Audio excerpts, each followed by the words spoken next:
Hello everyone, welcome to bits tutor hub by Deepika Rathi. Guys, आज हम दो सेक्शंस में इंश्योरेंस सब्जेक्ट पूरा कवर करेंगे ताकि आप सबकी लास्ट मिनट प्रिपरेशंस एग्ज़ाम के लिए इफ़ेक्टिवली हो सके। फर्स्ट सेक्शन ऑफ वीडियो में हम ये सारे टॉपिक्स कवर करेंगे इंश्योरेंस के, और सेकेंड सेक्शन में हम आगे के वीडियो में अपलोड करेंगे। Let us start with the explanation of risk and its types. Basically guys, risk मतलब कोई भी ऐसी सिचुएशन और कोई भी ऐसी अनएक्सपेक्टेड और अनसर्टेन सिचुएशन जिसकी वजह से हमको फिनेंशियली लॉस हो सकता है फ्यूचर में। Late us understand classification of risk, जिसमें हमारा फर्स्ट टाइप ऑफ रिस्क है प्योर रिस्क। प्योर रिस्क मतलब एक ऐसी अनसर्टेन सिचुएशन जिसकी वजह से या तो हमको पूरी तरह लॉस होगा या फिर कोई लॉस नहीं होगा। For example, risk of accidents. अगर एक्सीडेंट होता है तो हमको पूरी तरह लॉस होगा, और अगर नहीं होता है तो हमको कोई लॉस नहीं होगा। Second is speculative risk. Speculative risk एक ऐसा टाइप ऑफ रिस्क है जिसमें पॉसिबिलिटी है या तो लॉस की या फिर हमको कुछ गेन भी हो सकता है। फॉर एग्ज़ाम्पल, अगर हम शेयर मार्केट में इन्वेस्ट करते हैं तो उससे पॉसिबिलिटी है कि लॉस भी हो सकता है और शेयर मार्केट से हमको प्रॉफिट भी हो सकता है, which is chance of gain. और third type of risk is fundamental risk. Fundamental risk एक ऐसा टाइप ऑफ रिस्क है, ऐसी टाइप ऑफ अनसर्टेन सिचुएशन है जिसकी वजह से लार्ज नंबर ऑफ पीपल या बड़े बड़े बिजनेसेस अफेक्ट होते हैं। फॉर एग्जांपल, अगर नेचुरल डिज़ास्टर ही ले लें हम, कि लाइक अर्थक्वेक आ गया, तो अर्थक्वेक की वजह से large number of people affect होंगे, या फिर हम अभी रिसेंट एग्जाम्पल कोरोना वायरस का भी एग्जाम्पल ले सकते हैं। और fourth type of risk is particular risk. Particular risk मतलब एक ऐसी सिचुएशन, ऐसी अनसर्टेनिटी जिसकी वजह से वो एक स्पेसिफिक इंडिविजुअल या फिर स्पेसिफिक बिजनेस को ही अफेक्ट करती है।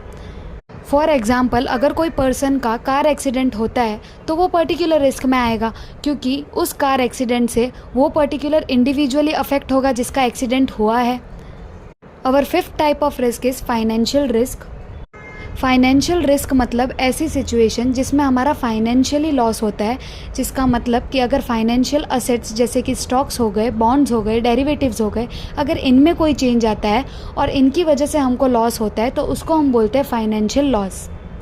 Late us understand the meaning of insurance.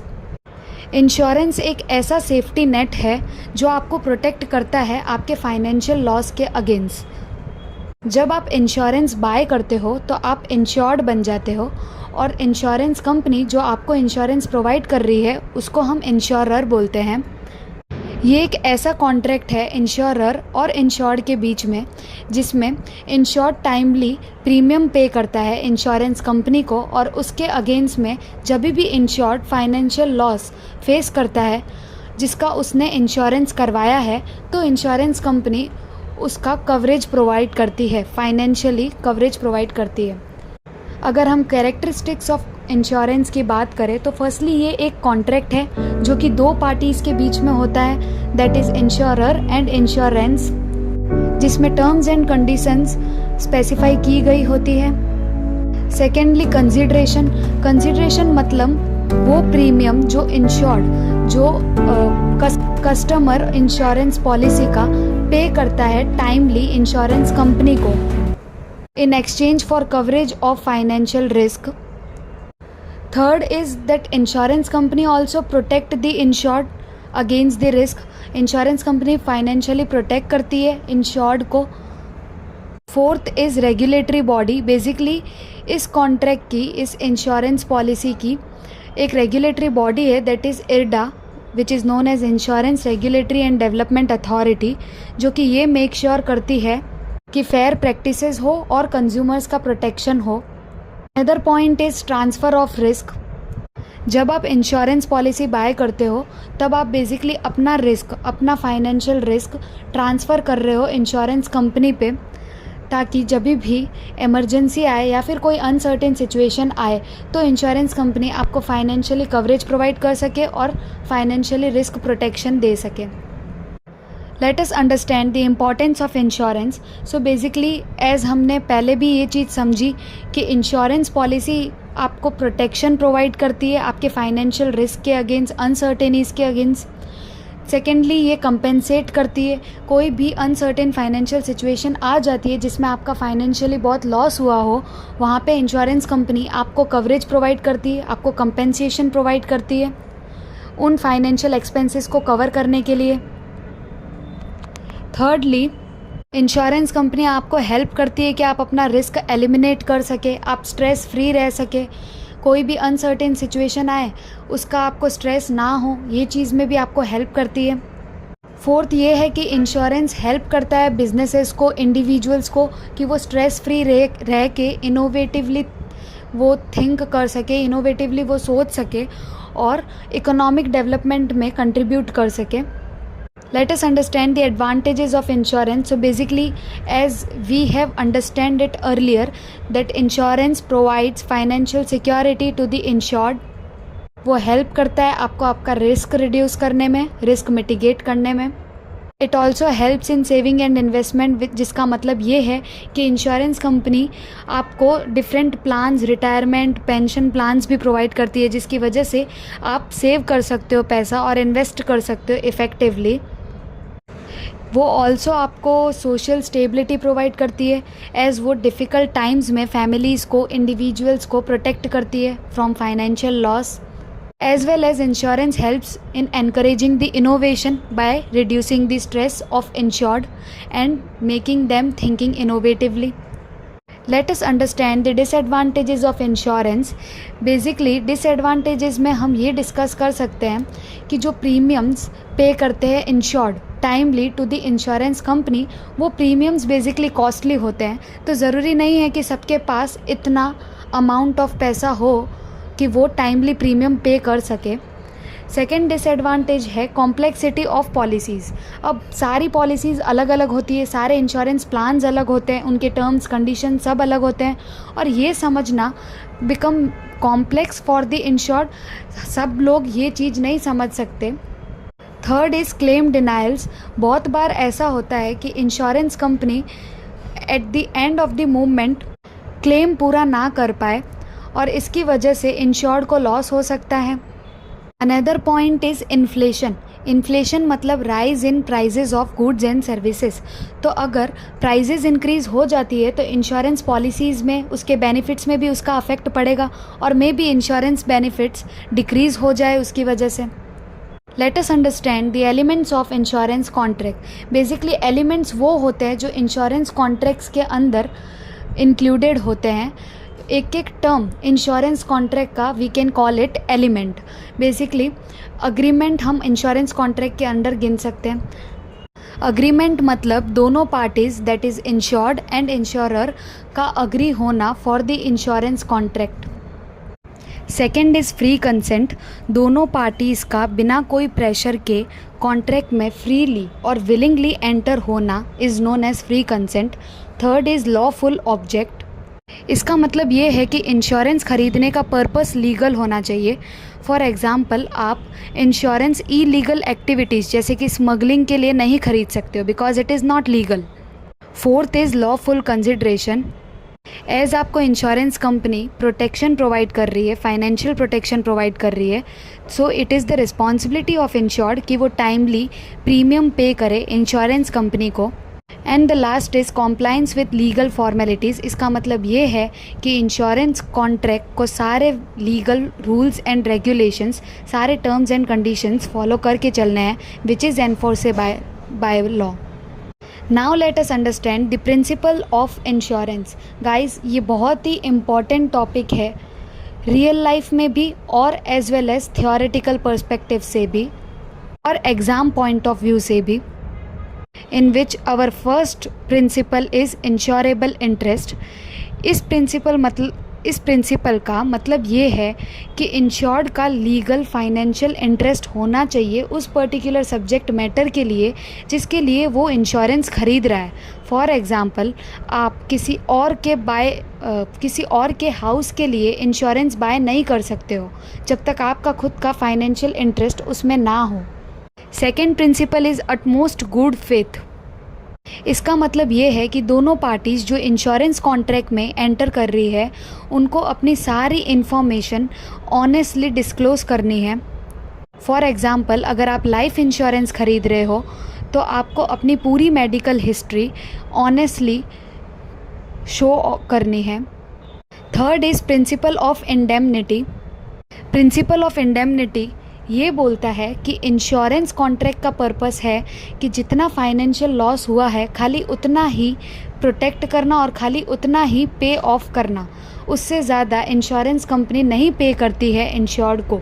For example अगर आपका कार एक्सीडेंट या फिर कार डैमेज हुआ है एक्सीडेंट में, तो इंश्योरेंस कंपनी आपको खाली रिपेयर कॉस्ट प्रोवाइड करेगी, उससे ज़्यादा आपको कोई एक्चुअल वैल्यू ऑफ कार या फिर more than that gain provide नहीं करती है। Fourth is principle of subrogation. इसका मतलब ये है कि इंश्योरर के पास पूरा राइट है कि वो थर्ड पार्टी से अपना क्लेम लॉस रिकवर करे जो कि इंश्योर्ड को हुआ है उसकी वजह से। फॉर एग्ज़ाम्पल अगर कोई हाउस डैमेज होता है फॉल्टी अप्लाइंसेस की वजह से, तो इंश्योरर अप्लाइंसेस के मैन्युफैक्चरर से वो पर्टिकुलर कॉस्ट रिकवर कर सकता है और इंश्योर्ड को पे कर सकता है। Next principle is principle of probability. As per this principle insurance company premium estimate करती है हिस्टोरिकल डेटा और एक्चुअल साइंस के बेसिस पे। Next is principle of contribution. If insured has multiple insurance policies covering the same risk, इसका मतलब ये है कि अगर कस्टमर या फिर इंश्योर्ड के पास एक ही रिस्क कवर करने के लिए एक से ज़्यादा इंश्योरेंस पॉलिसीज़ खरीदी हुई है तो each insurance will contribute to the loss proportionally. For example अगर आपके पास 2 हेल्थ इंश्योरेंस पॉलिसीज़ है तो वो हेल्थ इंश्योरेंस पॉलिसीज़ के मेडिकल एक्सपेंसेस इंश्योरर अपना अपना प्रपोर्शन पे करेंगे। Our next principle is proximate cause. Proximate cause मतलब nearest cause. Under this principle insurance policy वही पर्टिकुलर कॉज कवर करती है लॉसेस में जो कॉज कॉन्ट्रैक्ट में स्पेसिफाई किया गया होता है। फॉर एग्ज़ाम्पल अगर कॉन्ट्रैक्ट में ऐसा लिखा है कि कॉज फायर है, मतलब अगर फायर की वजह से बिल्डिंग जलती है तो उसके लॉस रिकवर करेगी इंश्योरेंस कंपनी, और इन रियल अगर ऐसा होता है कि फायर की वजह से बिल्डिंग जलती है तो वो प्रॉक्सीमेट कॉज होगा और उसकी वजह से इंश्योरेंस कंपनी रिकवर करेगी उस पर्टिकुलर लॉसेस का। पर अगर कोई और कॉज होता है जिसकी वजह से बिल्डिंग जल जाती है या जिसकी वजह से बिल्डिंग को कोई हार्म होता है तो वो और वही पर्टिकुलर कॉज अगर पॉलिसी में नहीं लिखा हुआ होता है तो इंश्योरेंस कंपनी वो पर्टिकुलर लॉस कवर नहीं करेगी क्योंकि वो प्रॉक्सीमेट कॉज नहीं है। The last principle is mitigation of loss. इसका मतलब ये है कि इंश्योरेंस कंपनी को ज़्यादा से ज़्यादा अपना रिस्क रिड्यूस करने की ज़रूरत है, अपना रिस्क रिड्यूस करना चाहिए। जो लॉस के लिए वो पे कर रहे हैं उनको अपनी पूरी कोशिश करनी चाहिए कि वो लॉस वो कैसे रिड्यूस कर सकते हैं। फॉर एग्ज़ाम्पल अगर कार चोरी हो जाती है तो उनको पहले पुलिस को रिपोर्ट करना चाहिए और फिर जो भी नेसेसरी एक्शंस है वो सारे लेने की कोशिश करनी चाहिए। उसके बाद अगर कोई भी वर्कआउट नहीं करता है तो फिर उनको वो लॉस रीपे करना होता है। Now let us understand the functions of insurance. First is ensuring insured safety. Insurance contract और इंश्योरेंस पॉलिसी एक सिक्योरिटी और सेफ्टी प्रोवाइड करता है इंडिविजुअल्स और बिजनेसेस को against unexpected losses. Second is safeguarding the loved ones. Life insurance policy provide करती है financial support आपके लव्ड वंस को in the event of insured death. Third is risk sharing. Insurance help करता है individual और business को कि वो अपना रिस्क स्प्रेड कर सके और अपना रिस्क शेयर कर सके और वो खुद स्ट्रेस फ्री रह सके against unexpected losses. Fourth is prevention of loss. Insurance provide करता है फाइनेंशियल प्रोटेक्शन, फाइनेंशियल कवरेज जब भी बिजनेसेस और इंडिविजुअल्स का लॉस होता है। In this way it helps in preventing the loss. Insurance also help करता है इकोनॉमी को बूस्ट करने में। एज इंडिविजुअल और बिजनेसेस स्ट्रेस फ्री रहेंगे तो वो कुछ इनोवेटिव सोच पाएंगे और जैसे ही वो इनोवेटिव सोचेंगे वो innovation will ultimately lead to growth in economic development. Let us understand the meaning of assurance. Assurance एक दूसरा वर्ड है इंश्योरेंस का ही। इंश्योरेंस और अश्योरेंस में कोई फ़र्क नहीं है। ये भी प्रोटेक्शन प्रोवाइड करता है फाइनेंशियल और अनएक्सपेक्टेड लॉस के अगेंस्ट। ये इंश्योर्ड को अश्योर करता है कि अगर आपको कोई डैमेज होता है या फाइनेंशियल लॉस होता है तो वो रिकवर किया जाएगा by insurance company. Next is reinsurance. Reinsurance मतलब जब इंश्योरेंस कंपनी इंश्योरेंस खरीदती है और दूसरी कंपनीज से, जब वो खुद अश्योर नहीं होती है कि भाई वो कोई बहुत बड़ा क्लेम रिकवर नहीं कर पाएगी, तो वो इंश्योरेंस खरीदती है दूसरी कंपनीज से। इसको हम बोलते हैं री insurance. Next is gambling. Gambling means when you bet money on a certain outcome, usually for entertainment or the chance to win or more money. For example अगर आप बेट लगाते हो मनी की हॉर्स रेस पे, तो आप गैम्बलिंग कर रहे हो क्योंकि आप श्योर नहीं हो कि हॉर्स विल विन और इट विल लूज़, पर आप होप रख रहे हो। Let us understand the meaning of life insurance. Life insurance एक ऐसा टाइप ऑफ इंश्योरेंस है जो फाइनेंशियल प्रोटेक्शन प्रोवाइड करता है on the event of death. जब आप लाइफ इंश्योरेंस खरीदते हो तब आप टाइमली प्रीमियम्स पे करते हो इंश्योरेंस कंपनी को, और इंश्योरेंस कंपनी आपको प्रॉमिस करती है कि आपकी डेथ होने पर वो आपके फैमिली को और लव्ड वन को रिकवर करेगी एक्सपेंसेस और लॉसेस, और फाइनेंशियल प्रोटेक्शन प्रोवाइड करेगी।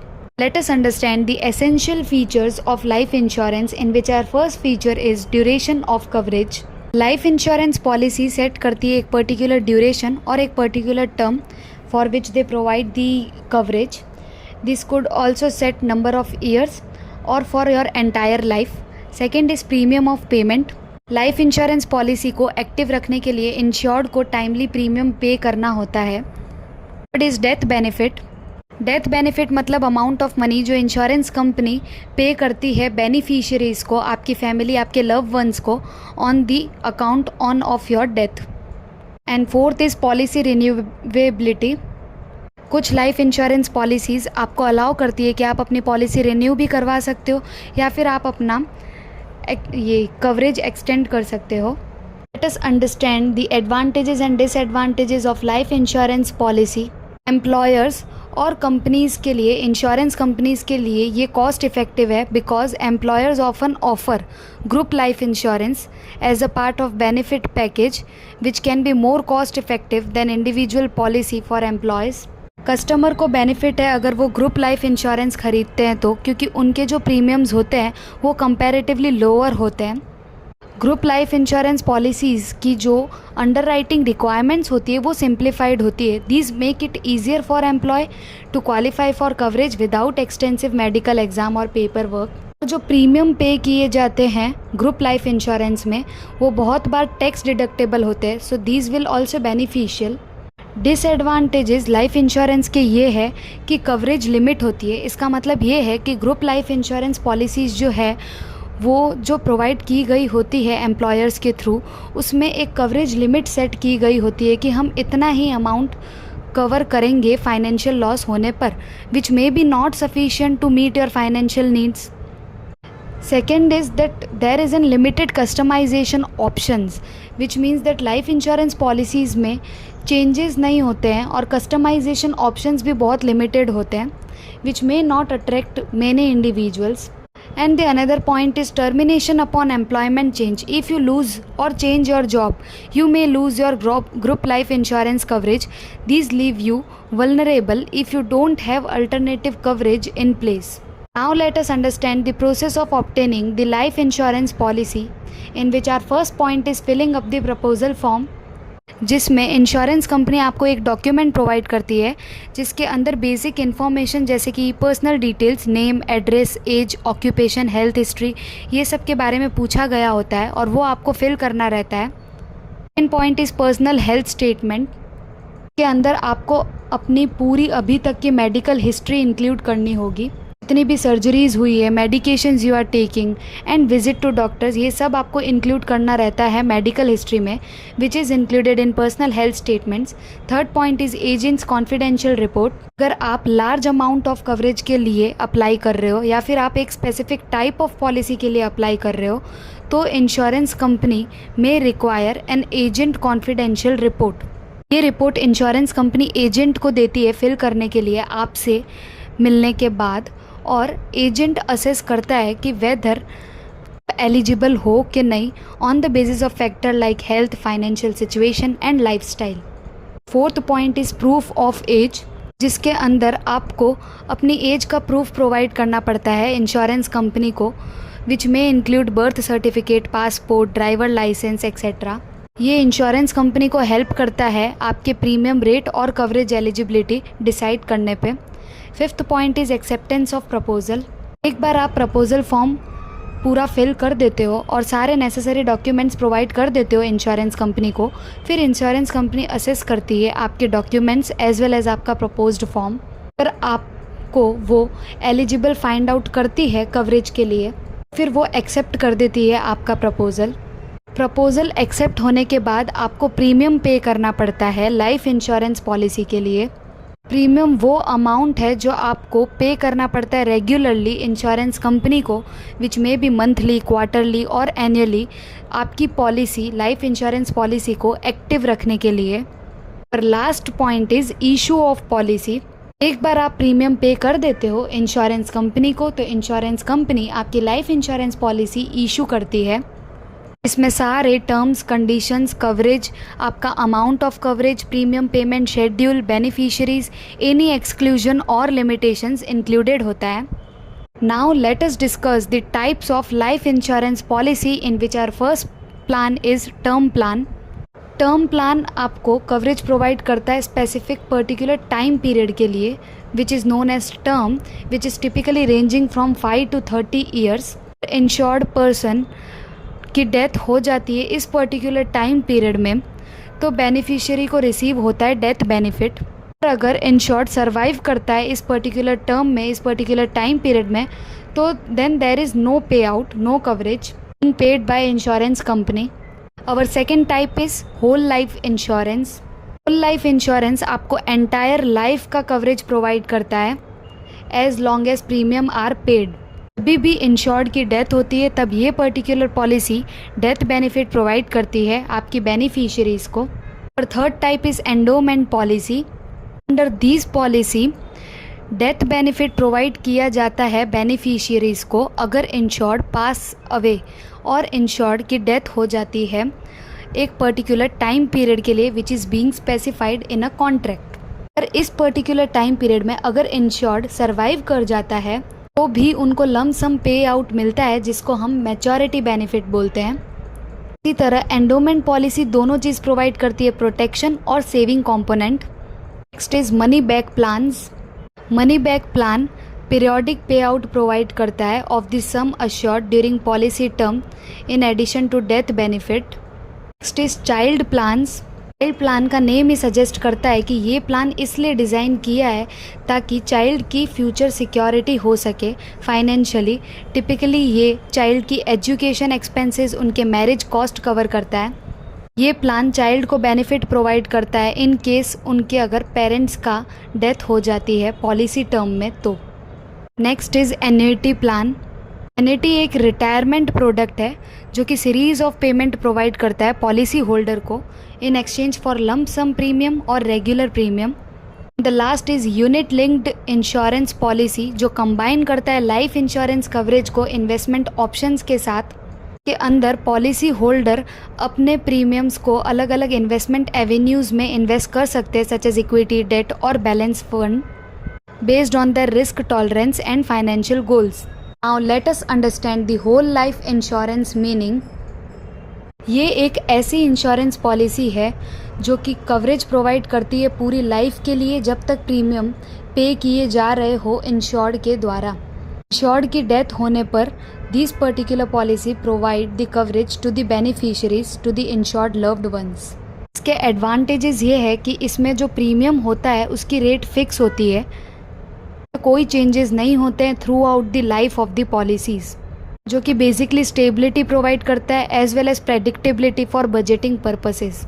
सेकेंडली ये है कि ये डेथ बेनिफिट प्रोवाइड करता है जो कि गारंटेड होता है, इंश्योरेंस कंपनी जो प्रोवाइड करती है इंश्योर्ड को, the insured Passage away. And the another benefit is कि होल लाइफ पॉलिसी के बेसिस पे हम लोन खरीद सकते हैं, हम लोन ले सकते हैं उसको एज अ कोलेटरल रख के, या फिर हम कैश भी विथड्रॉ कर सकते हैं, which is beneficial for the insured emergencies. Disadvantages ये है कि जो प्रीमियम्स होते हैं होल लाइफ इंश्योरेंस के वो बहुत एक्सपेंसिव होते हैं। सेकेंडली हम इस पर्टिकुलर पॉलिसी को चेंज नहीं कर सकते ईजिली। अनदर पॉइंट इज़, अगर आप ये डिसाइड करते हो कि आप पॉलिसी सरेंडर करनी है आपको या फिर आपको कैंसिल करनी है इन एन अर्ली स्टेज, तो आपके सरेंडर के चार्जेस भी लगेंगे उसको अप्लाई करने में। And the another point is कि अगर आप लोन लेते हो होल लाइफ इंश्योरेंस पॉलिसी के बेसिस पे और आपने अपना लोन अभी तक रीपे नहीं किया है तो आपका डेथ बेनिफिट उसकी वजह से रिड्यूस हो सकता है। Now let us understand the different types of whole life insurance policies, in which our first type is traditional whole life insurance policy, which is nothing but similar to whole life insurance policy only. Second is single premium whole life insurance policy, जिसके अंदर insured entire premium lump सम या फिर एक साथ ही insurance company को पे कर देता है rather than making regular premium payment. Third is limited पे होल लाइफ इंश्योरेंस पॉलिसी, जिसके अंदर ये पर्टिकुलर पॉलिसी अलाउ करती है पॉलिसी होल्डर को कि प्रीमियम एक पर्टिकुलर टाइम पीरियड के लिए ही पे किया जाए, फॉर एग्जांपल 10 ईयर्स और 15 और 20 years, after which the policy is fully paid and no further premium is required. Fourth is modified premium whole life insurance, जिसके अंदर पॉलिसी ये अलाउ करती है पॉलिसी होल्डर को कि इनिशियली आप लोअर प्रीमियम पे कर सकते हो for a particular specific period of time और उसके बाद आपको हायर प्रीमियम्स पे करने होते हैं the remaining period of policy term. Fifth is indexed whole life insurance, जिसके अंदर जो कैश वैल्यू ग्रोथ होती है वो स्टॉक मार्केट के परफॉर्मेंस के इंडेक्स के बेसिस पे होती है। Now let us understand the endowment policy, the meaning of which I have explained earlier. Let us understand the essential advantages and disadvantages of endowment policy. As we all know that all the policies including the endowment policy provide the death benefit. Second is that the maturity benefit, which is an unique advantage of this particular policy, जिसके अंदर ये particular policy lump sum payment provide करती है अगर policy holder survive करता है policy term में तो भी, which can be useful for various life events, education expenses और retirement. Endowment policy tax benefits भी provide करती है on both premium paid and the maturity or death benefit received. Now let us understand the types of endowment policies, in which our first type is pure endowment policy.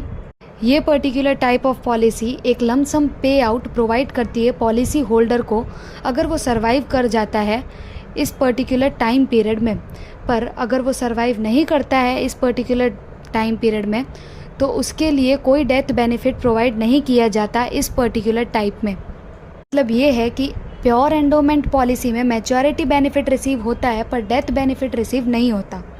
Second is ordinary endowment policy, इसके अंदर death benefit as well as maturity benefit दोनों provide किया जाता है, जिसका मतलब ये है कि अगर पॉलिसी टर्म में इंश्योर्ड की डेथ हो जाती है तो उसके लिए भी बेनिफिट प्रोवाइड किया जाएगा, एज वेल एज अगर उसकी डेथ नहीं होती है तो भी एक लम्प सम पेमेंट प्रोवाइड किया जाएगा इंश्योरेंस कंपनी के द्वारा।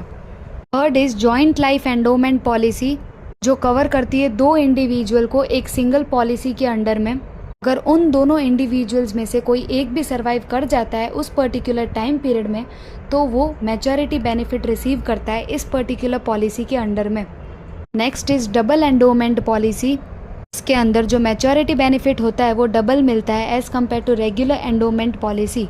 These result in higher pay out upon maturity. Next is fix term endowment policy, जिसके अंदर कवरेज एक फिक्स और स्पेसिफिक टाइम पीरियड के अंदर ही मिलता है। Another policy is educational annuity endowment policy, design की गई है चाइल्ड की एजुकेशन को फंड करने के लिए। Policy periodic payout provide करती है एजुकेशनल एक्सपेंसेस कवर करने के लिए with a lump sum payout at the end of the particular time period, which is known as maturity benefit. The last is marriage endowment policy, which is being designed to provide financial support for child marriage expenses. ये policy lump sum पे out provide करती है at the end of policy term, जो कि use होता है wedding cost को cover करने के लिए। Now let us understand the procedure for setting different types of claim in insurance, जिसमें हम पहले समझेंगे death claim settlement, which is being divided into two parts, non early death claim settlement and early death claim settlement. In terms of non early death claim settlement, जो beneficiary और nominee होता है policy holder का, वो notify करता है insurance company को कि इंश्योर्ड की डेथ हो गई है by submitting the claim intimation form along with required document such as death certificate, policy document and identity proof. फिर इंश्योरेंस कंपनी वो सारे डॉक्यूमेंट्स रिव्यू करती है, क्लेम भी रिव्यू करती है to verify the authenticity and validity of claim. Investigation भी conduct करती है और रिक्वेस्ट करती है एडिशनल इन्फॉर्मेशन के लिए अगर कोई ज़रूरत होती है तो। फिर थर्ड स्टेप आता है डॉक्यूमेंटेशन का। एक बार पूरा क्लेम वेरीफाई कर दिया जाता है इंश्योरेंस कंपनी के द्वारा, फिर बेनिफिशियरी को एक फॉर्म कंप्लीट करना पड़ता है जो कि प्रोवाइड किया जाता है इंश्योरेंस कंपनी के द्वारा, और सबमिट करना होता है एडिशनल डॉक्यूमेंट अगर रिक्वायर हो तो उसके साथ। फिर लास्ट स्टेप में क्लेम सेटल किया जाता है टेकिंग नेसेसरी प्रोसीजर्स। उसमें insurance company death benefit provide करती है बेनिफिशियरी को और नॉमिनी को as per terms and condition of policy.